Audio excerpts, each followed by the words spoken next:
പൊന്നുമോനെ, ഇന്ന് നിന്റെ ശരീരത്തിന് ഈ വണ്ണവും വലിപ്പവും വന്നത് നിന്റെ ഉപ്പാന്റെ ഈ ശരീരം വൈക്കോല് പോലെ ഉണങ്ങിപ്പോയത് കൊണ്ടാണ്.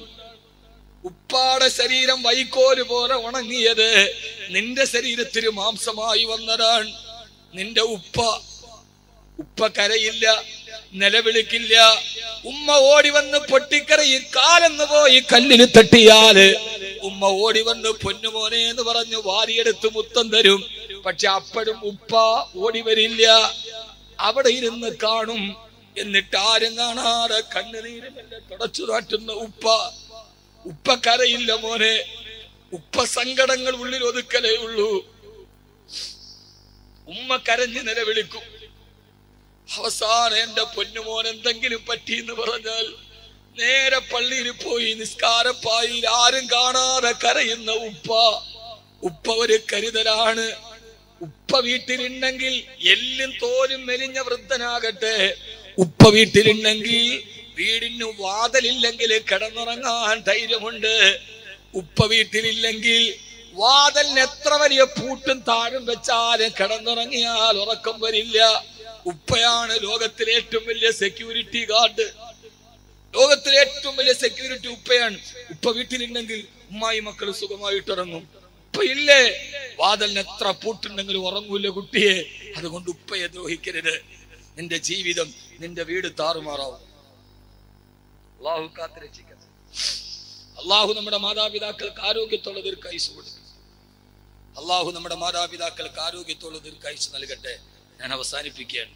ഒത്തിരി പറയാനുണ്ട് എനിക്കറിയാം, പക്ഷെ ഞാൻ അവസാനിപ്പിക്കാം. 2, മാതാപിതാക്കളെ ദ്രോഹിക്കരുത്. അള്ളാഹു നമ്മുടെ ഉപ്പമാർക്ക് ഹാഫിയത്തുള്ള ദീർഘായുസ്സ് നൽകി അനുഗ്രഹിക്കട്ടെ.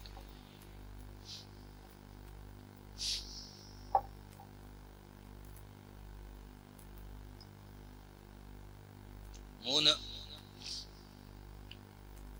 പ്രധാനപ്പെട്ട കാര്യമാണ് അള്ളാഹു തൗഫീഖ് നൽകി. 12 മണിയായി. ഒരു 10 മിനിറ്റ് വിട്ട് നമുക്ക് അവസാനിപ്പിക്കാം. പോരെ? പോരാ? അൽഹംദുലില്ലാഹ്, അള്ളാഹു നമുക്ക് ഇനിയും പറയാനുള്ള തൗഫീഖ് നൽകട്ടെ. 12 ദിവസമായി ഞാൻ വീട്ടിൽ നിന്ന് ഇറങ്ങിയിട്ട്. ഇടയ്ക്കൊന്ന് പോയി വീണ്ടും ഇറങ്ങി. എന്ന് ഈ വാദം തന്നെയാണ്. ഒരു പരിധിയുണ്ട് സഹോദരങ്ങളെ. എല്ലാരും പറയാനൊക്കെ എളുപ്പമാണ്, പക്ഷേ വിമർശിക്കാൻ എളുപ്പമാണ്. വിമർശിച്ചോട്ടെ, കുഴപ്പമൊന്നുമില്ല. ആരെന്ത് പറഞ്ഞാലും കേൾക്കും, ഒരു മറുപടിയില്ല. ചില സമയത്ത് നമ്മൾ പൊട്ടന്മാരാവണം. ജീവിതത്തിൽ വിജയിക്കണോ, നമ്മൾ ചില സമയത്ത് പൊട്ടന്മാരാവണം. സുമ്മും ബുക്കുമൻ ഉമിയൻ, പൊട്ടൻ, പച്ച പൊട്ടൻ. അവര് പറയണ ഞാൻ കേട്ടിട്ടില്ല. അവലക്കത് അമുറു അലല്ല ഈമിയ സുബ്ബുനി ഫമളൈതു സമ്മത ഖുൽതുലായ ഇനീനി. ഞാൻ പ്രത്യേകിച്ച് ഓർമ്മ, ജീവിതത്തിൽ ജയിക്കണോ, പൊട്ടനാവണം. കാട്ടിലൊരു മത്സരം നടന്നു. ഒറ്റക്കൊമ്പുള്ള മരത്തിന്റെ മുകളിൽ ഒരു സ്വർണ്ണ കിരീടം വെച്ചിട്ട് അതിൽ കയറി എടുക്കുന്നവന് ആ സ്വർണ്ണ കിരീടം കിട്ടും. പുലി, അണ്ണാൻ, ഉടുമ്പ് ഒക്കെ കയറാൻ നോക്കി. പാതിവടിയിൽ തോറ്റ് താഴെ വീണു. എന്നാ അവ എപ്പോഴും മരത്തിൽ ഓടി നടക്കണം. അവസാനം ഒരു പച്ച തവള, കൊച്ചു തവള കയറാൻ ശ്രമിച്ചു. അപ്പൊ ചുറ്റുഭാഗത്ത് നിന്ന് മൃഗങ്ങളൊക്കെ കൂക്കി വിളിച്ച് പരിഹസിച്ചു. എടാ, പുലിക്ക് അണ്ണാനും പറ്റാത്താണോ പച്ചത്തവളെ നീ ഇപ്പൊ കയറാൻ വേണ്ടി പോണത്? ചുറ്റുഭാഗത്ത് നിന്ന് മുഴുവൻ ആളുകൾ കൂക്കി വിളിച്ച് പരിഹസിച്ചു. തവള ഇതൊന്നും ശ്രദ്ധിച്ചില്ല. പാഞ്ഞു മുകളിൽ കയറി കിരീടം എടുത്ത് താഴെ ഇറങ്ങി. അപ്പൊ ഈ കിരീടം കൊടുക്കാൻ വേണ്ടി രാജാവായ സിംഹം, ഇത് തെറുമതിയിലൊന്നും ഇല്ല കേട്ടോ, ഫോർ എക്സാമ്പിൾ ഒരു കഥയാണ്.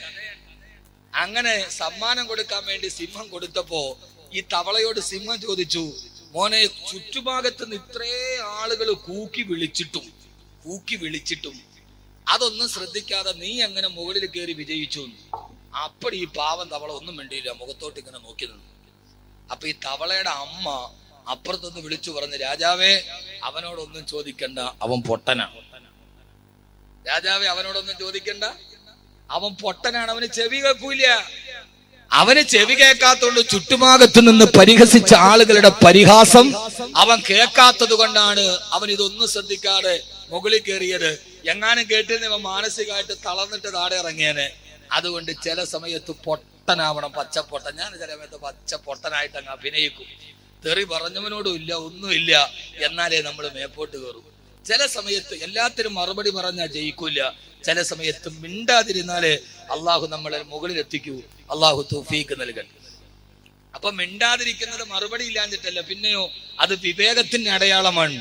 നാളെ വിജയിക്കണമെങ്കിൽ നാളെ നമ്മൾ അവിടേക്ക് എത്തണം. കാരണം എന്താ? പരിവലക്കത് അമുറു അലല്ലൈമി ബിയസുബ്ബുനി ഫമലൈതു സമ്മത ഖുൽതു ലാ യഅനീനി. കാരണം എന്താ ഞാനിത് പറയാൻ കാരണം എന്താ? എന്റെ ജീവിതത്തിന്റെ 17 വർഷങ്ങൾ, ആ 17 വർഷങ്ങളിൽ ഞാൻ പരിചയപ്പെടുത്തിയത് വിശുദ്ധമായ ഖുർആനിനെയാണ്. ആ ഈ വിനീതന്റെ വേദ കേട്ടിട്ട് ആയിരക്കണക്കിന് മക്കള് ഖുർആൻ പഠിക്കാൻ കേരളത്തിന്റെ അകത്തും പുറത്തും പോയിട്ടുണ്ട്. ഇന്ന് 3000-ലധികം കുട്ടികൾ പഠിക്കുന്നുണ്ട്. മഹാനായ ആനക്കര കോയക്കുട്ടി ഉസ്താദിന് ഒരിക്കൽ എന്റെ ശബ്ദം പോയപ്പോ മഹാനവറുകളെ കണ്ടപ്പോ എന്നോട് പറഞ്ഞു, കുട്ടിയെ അള്ളാഹു നിന്നെ കൈവിടില്ല. നിന്റെ വാദ കേട്ടിട്ട് എത്രയോ ഹാഫിളീങ്ങള് കേരളത്തിൽ ഹിഫ്ള് പഠിക്കാൻ പോയി. സഹോദരാ, ഈ സമയം വരെ എനിക്ക് എന്റെ ജീവിതത്തിൽ ഉറപ്പുണ്ട്, അഹമ്മദ് കബീർ മരിച്ചു എന്ന് കേട്ടായോ ആയിരക്കണക്കിന് ഹാഫിളീങ്ങൾ എന്റെ വെള്ളത്തുണിയിൽ പൊതിഞ്ഞ മയ്യത്തിന്റെ ചാരത്ത് നിന്ന് ദുആ ചെയ്യുമെന്ന് എനിക്ക് ഉറപ്പാ. കാരണം ഞാൻ എവിടെ വാദ പറഞ്ഞിട്ട് പോയാലും അവിടെ ഒരു ഹാഫിളെങ്കിലും പിന്നെ ഉണ്ടാവാതിരിക്കില്ല. എത്രയോ സ്ഥാപനങ്ങളെ ഹാഫിളീങ്ങളെ ഞാൻ നടത്താറുണ്ട്. ഒറ്റപ്പാലത്തുള്ള എന്റെ ഹിഫ്ളുൽ ഖുർആനിലേക്ക് ഈ വിനീത നേതൃത്വം കൊടുക്കുന്ന ഹിഫ്ളുൽ ഖുർആനിൽ നിങ്ങൾ വാ. എപ്പോഴാ? നട്ടുച്ചക്കല്ല, പട്ടാപ്പകലല്ല, സമയമുണ്ടെങ്കിൽ പുലർച്ചെ 4 മണിക്ക് വന്നാൽ 11-12 വയസ്സുള്ള ഹാഫിളീങ്ങൾ തഹജ്ജുദിന് എഴുന്നേറ്റിട്ട് പടച്ചറപ്പിനോട് ദുആ ചെയ്യുന്നത് കാണാം. അല്ലാഹുവേ, ഞങ്ങളെ സഹായിച്ചവർ, സഹകരിച്ചവർ, ഞങ്ങളെ ഏറ്റെടുത്തവർ, പൊന്നുമോനെ, അവരെ തഹജ്ജുദിന് വിളിക്കാൻ ഉസ്താദന്മാരെ അലാറം വെക്കണ്ട, വൈക്കപ്പ് കോള് വേണ്ട. 11 വയസ്സുള്ള ഹാഫിളീങ്ങളായ പൊന്നുമക്കളെ തഹജ്ജുദിന് എഴുന്നേറ്റുണ്ട് ദുആ ചെയ്യും. അല്ലാഹുവേ, വേണ്ടി കഷ്ടപ്പെട്ടു ഭക്ഷണത്തിന് പൈസ ഉണ്ടാക്കി വരുന്ന ഞങ്ങളുടെ ബാക്കവി ഉസ്താദിന് ഖൈർ നൽകണയല്ല. ആ ഒരു ദുആ പോലെ എത്രയോ ആളുകൾ ഇവിടെ വന്നപ്പോഴും ഉസ്താദെ എന്റെ മോനെ ഹാഫിളാക്കണം, നിങ്ങളുടെ മകള് കേട്ടപ്പം അവൻ ആശയാണ്. ഞാനൊരു ഖുർആന്റെ പ്രചാരകനാണ്. ആ പ്രധാനത്തിന്റെ ദൗത്യം ഞാൻ ഇവിടെ വെച്ച് നിർവഹിക്കുകയാണ്. നിങ്ങളുടെ വീടിന് ഐശ്വര്യം കിട്ടണോ? മൂന്നാമത് ചെയ്യേണ്ടത്, ആകാശ ലോകത്തു നിന്ന് അല്ലാഹുവിന്റെ അനുഗ്രഹം ലോകത്തേക്ക് വർഷിക്കുന്ന മലക്കുകളോ സന്ധ്യാസമയത്ത് ആകാശത്ത് നിന്ന് താഴോട്ടിറങ്ങി വരുമ്പോ ചില വീടുകളുടെ മുകൾ ഭാഗം ഇതേപോലെ ലംഘിക്കളിക്കുന്നുണ്ടാവും.